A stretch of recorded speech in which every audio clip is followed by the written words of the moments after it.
नमस्कार, हमारे बिहार में आपका स्वागत है। आपके साथ मैं हूं करिश्मा।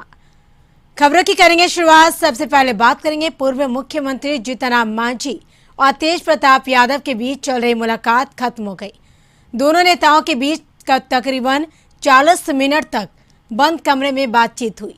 इस मुलाकात के बाद दोनों नेता मीडिया के सामने आए। जीतनराम मांझी ने कहा कि यह गैर राजनीतिक मुलाकात थी।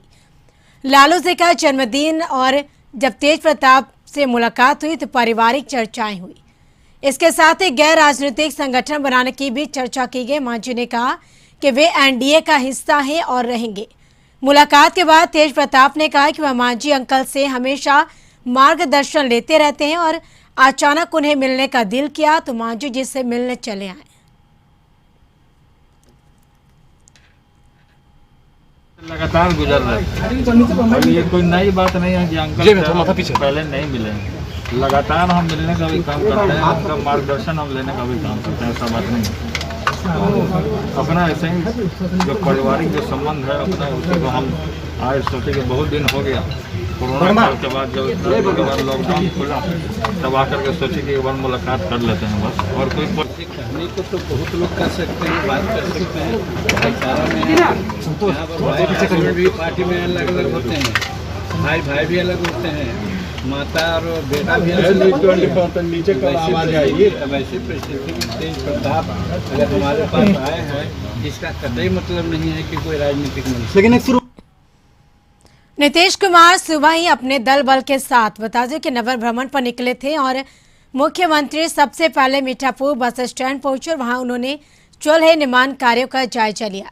मुख्यमंत्री वहां से लौटे, उसके बाद जीपीओ गोलंबर के ऊपर पुल का जायजा लिया और नीचे में जो जगह खाली उस जगह पर निर्माण कार्यों के लिए अधिकारियों के साथ निरीक्षण किया। कई निर्देश भी दिए। मुख्यमंत्री ने कहा कि खाली जगह पर कई बड़े शैक्षणिक इंस्टीट्यूशन बनेंगे, साथ ही बड़े बड़े ऑफिस के बिल्डिंग भी बनाए जाएंगे। सीएम ने लोगों से अपील करते हुए कहा कि लोग मास्क पहने। अभी तो एक सप्ताह के लिए लॉकडाउन हटा है और लोग प्रोटोकॉल का पालन करेंगे तो आगे फिर सरकार और भी छूट दे सकती है। मुख्यमंत्री ने लालू प्रसाद यादव के जन्मदिन पर बधाई दिए वाले सवाल पर कहा कि हम तो सबको बधाई देते हैं। उस दिन और तक ठीक से इसको मान करके लोग चलेंगे तो लोगों के हित में। तो इसी के लिए हमको एक दिन देखना था कि 9 तारीख से शुरू हुआ, कल देख लिए, एक आध दिन और हम देखेंगे क्योंकि अभी तो एक सप्ताह के लिए किया है। अब इसके बाद भी जो आगे करेंगे तो उसके लिए भी देखना बहुत ज़रूरी है। और हर जगह के लोगों से बातचीत होती है, डीएम्स वगैरह सब रिपोर्ट देते हैं, फिर डिटेल डिस्कशन होता है, उसके बाद तय होता है कि भाई क्या करना चाहिए। तो अभी तो हम लोगों ने किया, देखे लॉकडाउन का बहुत फ़ायदा हुआ।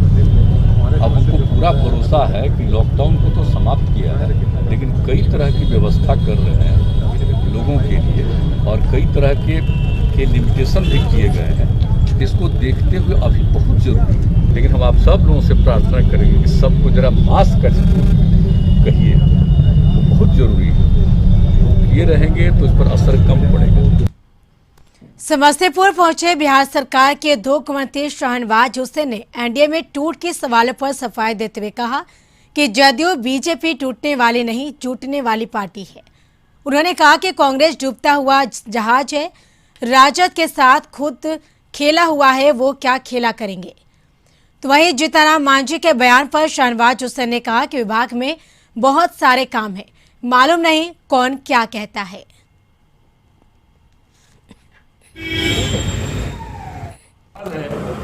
उसमें जो लोग भी समाज सेवा में रहना चाहते हैं, राष्ट्र सेवा में रहना चाहते हैं, वो छोड़कर हमारे साथ आ रहे हैं। हमारे मित्र जतिन प्रसाद आ गए, हमारे मित्र ज्योति यादव जी आ गए। वो जो बीजेपी ने तो कहा कि जो भी बीजेपी में आना चाहता है उसके लिए दरवाजे खुले, मिस कॉल मारिए आइए। जीतनराम मांझी का बयान है, आरोप है कि जो इस सरकार में जो है बीजेपी जो है दलितों के साथ जो है जातीय कर रही है, उसमें क्या करते हैं? मैंने नहीं सुना। अभी तो मैं गया का प्रभारी मंत्री, वहाँ पे तो बैठक में बहुत वरिष्ठ मंत्री कोई ऐसा सुनाई तो नहीं दिया। हम बड़ा बिजी रहते हैं, इतना हमारे जिम्मे काम है कि बड़ी मुश्किल हो जाता है सब बयान सुनना। अररिया के बैरगाछी में जबरदस्त बम विस्फोट हुआ। बताते चले कि जिसमें एक व्यक्ति का दाएं हाथ की हथेली छलनी होकर उड़ गई। मामला बरगाछी ओपी क्षेत्र के रामपुर मोहनपुर पूर्वी पंचायत के वार्ड संख्या 9 भुवनेश्वरी रामपुर गांव का है। घटना के बाद मौके पर बरगाछी थाना पुलिस पहुंचकर घायल युवक को इलाज के लिए अररिया सदर अस्पताल भिजवाया है। वहीं मौके से पुलिस द्वारा 2 जिंदा बम भी बरामद किया गया है। वहीं अररिया एसडीपीओ पुष्कर कुमार मौके पर पहुंचकर मामले की जांच में जुट गए हैं।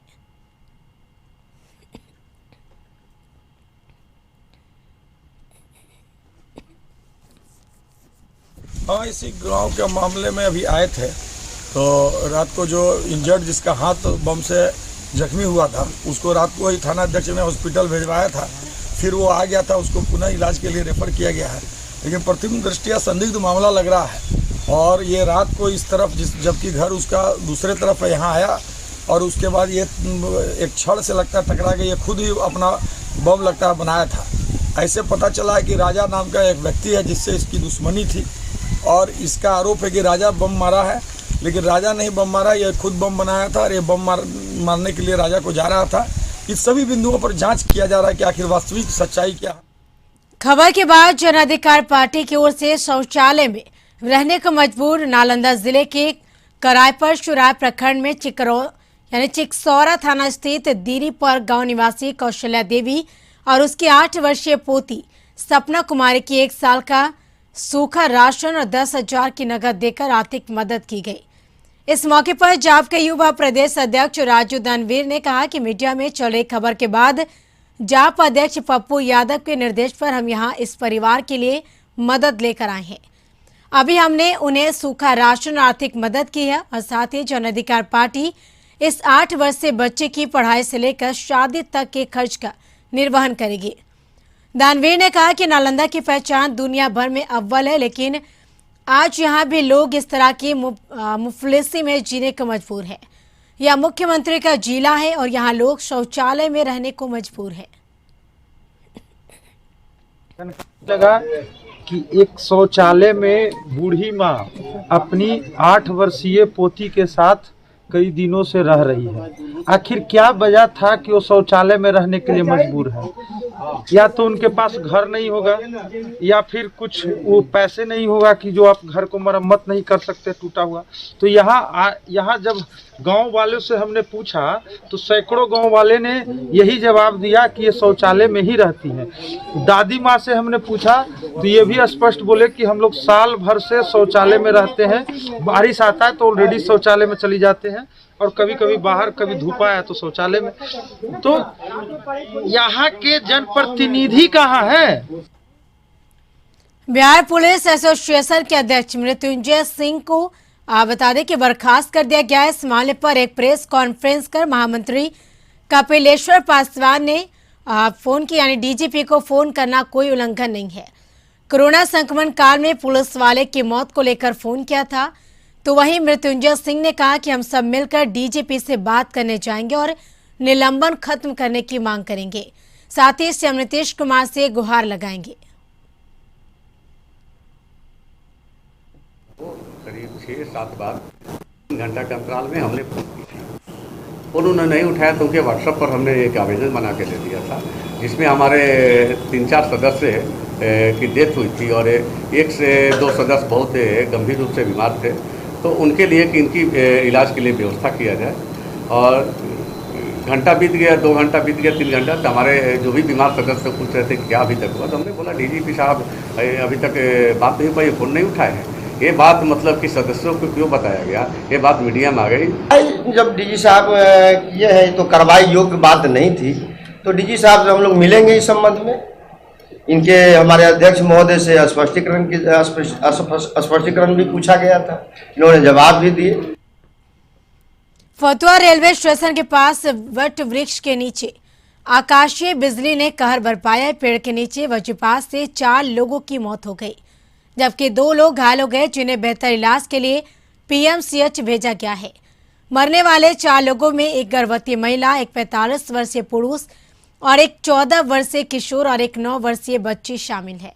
सभी लोग पश्चिम बंगाल के पुरुलिया के रहने वाले हैं और खाना बदोश की जिंदगी जीते हुए लगभग 50 की संख्या में पिछले 1 महीने से फतुहा रेलवे स्टेशन के 4 नंबर प्लेटफॉर्म पर रह रहे थे। अस्पताल की एक घटना हुई है। हमारे अस्पताल से लगभग आधा किलोमीटर भी नहीं होगा, 400-500 मीटर होगा। रेलवे स्टेशन के प्लेटफॉर्म नंबर 1 के बाहर में एक पेड़ है, बड़ा सा पीपल का पेड़ है, उसके नीचे ये लोग खाना खा रहे थे या खाना खाने जा रहे थे। तो उसी दरमियान जो इलेक्ट्रोक्यूशन हुआ, विद्युत अस्पर्शाघात हुआ है, जिसको यहाँ हम लोग ठनका बोलते हैं। तो उससे 6 लोग प्रभावित यहाँ लाए गए अस्पताल में, जिसमें 4 मृत पाए गए थे। ये 4 हमारे यहाँ ब्रॉड डेड जिनको बोलते हैं वैसे थे। बाकी 2 प्रथम हम लोग फर्स्ट एड के साथ उसको स्टेबलाइज कर रहे हैं। उम्मीद है वो स्टेबलाइज कर सकेंगे। स्टेबलाइज करने के बाद उन्हें हम लोग हायर सेंटर के लिए रेफर कर देंगे। खगड़िया में बेहद दर्दनाक हादसा हुआ, जहां बता दें कि गंगौर सहायक थाना इलाके के रानी सकरपुरा गांव में आसमानी बिजली के चपेट में आने से एक अधेड़ महिला की मौत हो गई। वहीं अधेड़ महिला मीरा देवी हादसे का शिकार तब हुई जब वह दलहन के खेत में मूंग तोड़ रही थी। इन सब के बीच घटना के बाद से परिजनों में कोहराम मच गया। मृतक के परिजनों का रो रो कर बुरा हाल है। बता दें कि जिले में कुछ समय के लिए झमाझम बारिश हुई। इसी बारिश के दौरान वज्रपात गिरने से महिला हादसे का शिकार हो गई।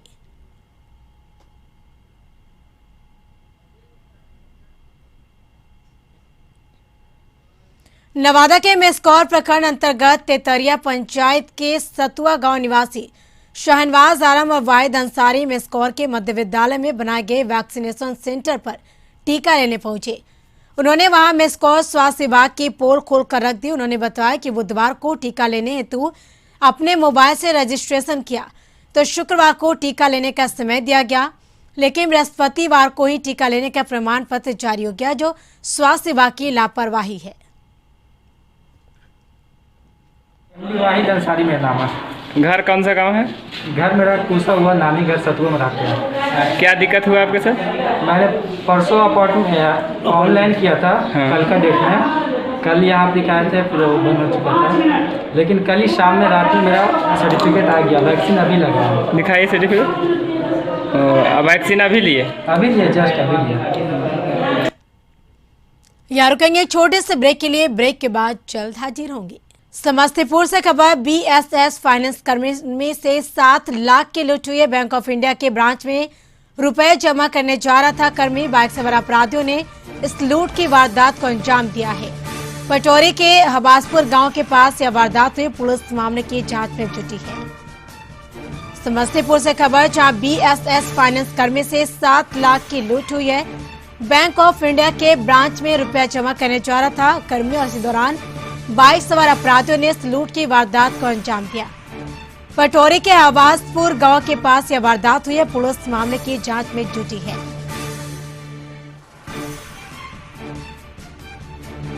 तो सुबह में अपराधी बेखौफ होते जा रहे। वहीं समस्तीपुर में बीएसएस फाइनेंस कर्मी से 7 लाख की लूट हुई है। बैंक ऑफ इंडिया के ब्रांच में रुपया जमा करने जा रहा था कर्मी। वहीं बाइक सवार अपराधियों ने इस लूट की वारदात को अंजाम दिया है। अधिक जानकारी के लिए समस्तीपुर से हमारे संवाददाता मंटून जुड़ चुके हैं फोन पे। मंटून, बीएसएस फाइनेंस कर्मी से कितनों की लूट हुई है, क्या है जानकारी? तो देखिए, वो बैंक ऑफ इंडिया के 6वां ट्रक है, जो पटोरी थाना क्षेत्र की घटना है, जहां जो है पैसा जमा करने जो फाइनेंस बीएसएस फाइनेंस कर्मी थे, वो 7 लाख रुपए जो है वो फाइनेंस कर्मी लेकर जा रहे थे। तभी जो है 3 बाइक सवार जो है 5 की संख्या में जो अपराधी थे ने जो लूट की घटना को अंजाम दिया है। और पटोरी के हवापुर के पास जो है घटना को यह अपराधियों ने 5 की संख्या में अपराधियों ने 3 बाइक जो है घटना को अंजाम दिया है। और जब इसकी सूचना जब थाने को दी गई तो मौके पे जो है थाने जो है पटोरी थाना मौके पे पहुंचकर मामले की जांच में जुट गया। और जो कर्मी थे, जो फाइनेंस कर्मी जो पैसे लेकर जा रहे थे, और तो उनसे पूछताछ किया। उसके पूछताछ के आधार पर जो है थाने में जो आवेदन जमा किया गया है। लेकिन सबसे बड़ी यहाँ घटना हाल ही में जो है जो सारंजन थाना क्षेत्र के जो है फाइनेंस कर्मी की गोली मारकर जो है हत्या कर दी गई थी, जहां 5 लाख रुपए की लूट हुई थी। और ठीक मोहद्दी नगर में भी जो है अपराधियों ने जो है लूट की फाइनेंस कर्मी उसको ही गोली मारकर हत्या कर जो है 3 लाख के लगभग रुपए की लूट हुई थी। तो कहीं ना कहीं समस्तीपुर में जो पुलिस कार्रवाई के बावजूद अपराधी जो घटना को अंजाम दे रहे हैं, लेकिन सबसे बड़ी एक सवाल ये भी है कि जो फाइनेंस कर्मी है वो भी लापरवाह है। पुलिस का गाइडलाइन है जारी किया हुआ है कि अगर आप भी बैंक से 1 लाख रुपए भी लेकर आते हैं तो पुलिस को इन्फॉर्म किया जाए, लेकिन जो कोई फाइनेंस कर्मी जो है ऐसे मतलब पुलिस को इन्फॉर्म नहीं किया कर वो पैसे को सीधे लेकर निकल जाते हैं। तो कहीं ना कहीं सबसे बड़ा सवाल जरूर उठता है कि जो फाइनेंस कर्मी है उसकी भी कहीं ना कहीं लापरवाही है। बिल्कुल, तमाम जानकारी के लिए शुक्रिया Mantu.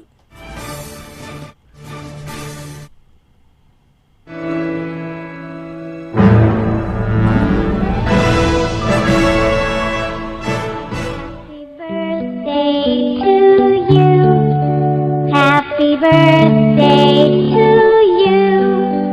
Happy birthday, happy birthday, happy birthday to you. RJD supremo Lalu Prasad Yadav का 74वां जन्मदिन मनाया गया धूमधाम से। वह दिल्ली में अपनी बेटी मीसा भारती के घर लालू यादव ने केक काटा। इस दौरान लालू यादव की पत्नी राबड़ी देवी भी मौजूद थी। इस दौरान एक दूसरे को केक खिलाकर साधारण तरीके से इस खुशी के पल को लालू परिवार ने एंजॉय किया। वहीं लालू के जन्मदिन पर बिहार में भी जश्न का माहौल रहा। आरजेडी कार्यकर्ताओं ने अपने अपने तरीके से अपने नेता का जन्मदिन मनाया। तस्वीरों में आप देख सकते हैं कि कहीं मिठाई बांटी गई और कहीं भोज का आयोजन भी किया गया।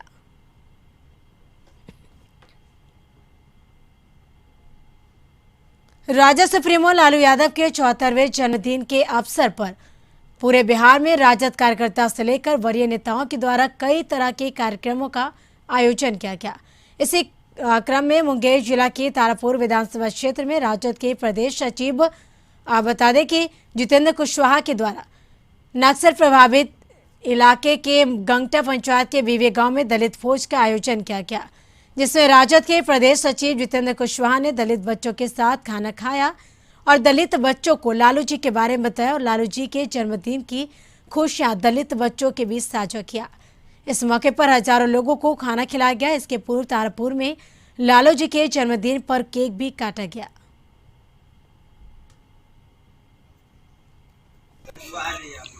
माननीय लालू प्रसाद यादव का जन्मदिन है और आज ये पूरे बिहार में उनका जन्मदिन बड़े हर्षोल्लास के साथ मनाया जा रहा है, क्योंकि तारापुर विधानसभा में भी जन्मदिन का कार्यक्रम सुबह से ही चल रहा है। मैंने सुबह भी केक काटा असरगंज और तारापुर प्रखंड में, और मैंने महादलित बस्ती जो गंगटा पंचायत के अंतर्गत आता है गांव में आकर के मुझे लगा कि उनके लिए हम गरीबों के बच्चों को अगर खाना खिलाएं, उसके साथ हम मिलकर खाना खाएं, तो इसका एक अलग उनके लिए जन्मदिन के एक संदेश जाएगा।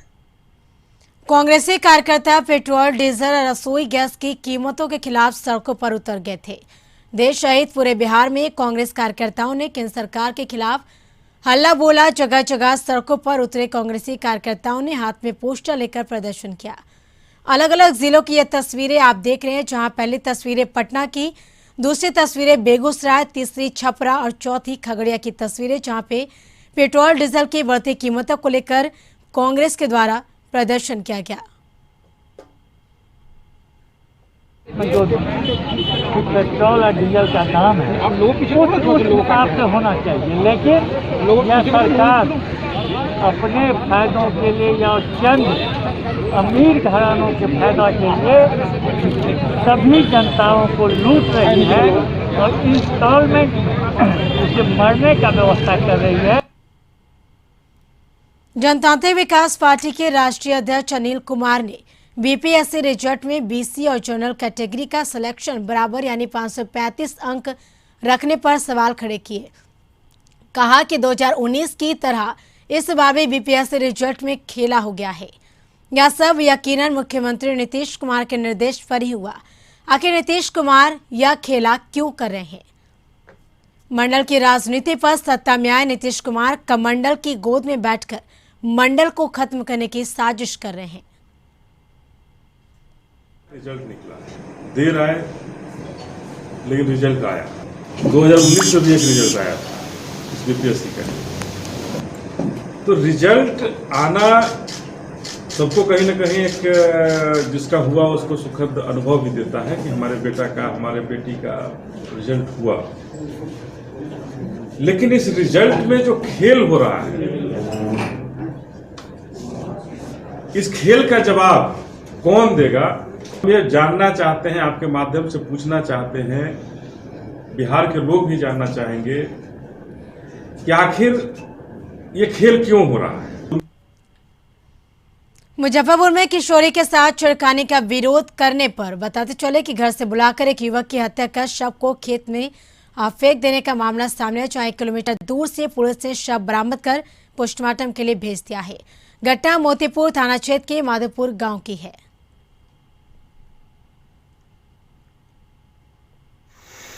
घटना वाला घरे से बुला के ले गए लड़का के और उन्हें मार दे।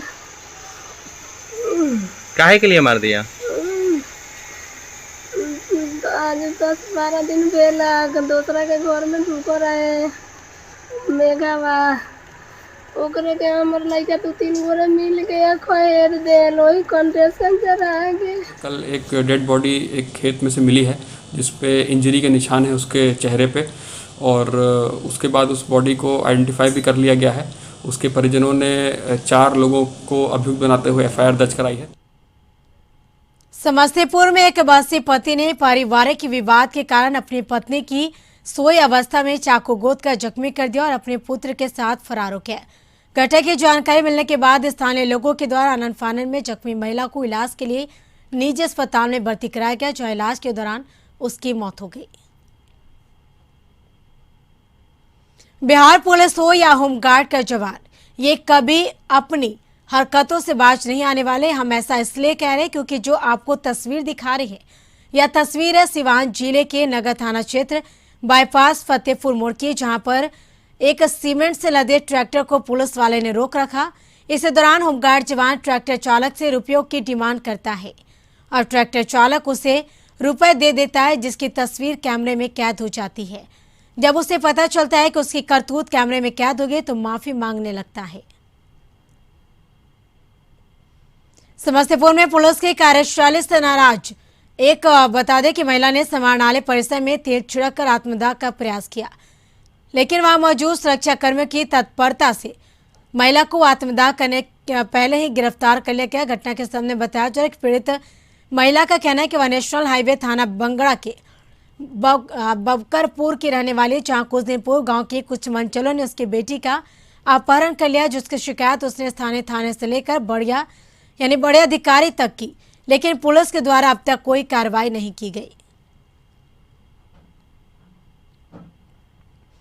किशनगंज जिले के कोचा धामन प्रखंड स्थित यह है बगलबाड़ी गांव। इस गांव में कभी हंसता खेलता सैकड़ों परिवार हुआ करता था। यहाँ के किसान अपनी उपजाऊ जमीन में खेती कर अपने परिवार का भरण पोषण करता था।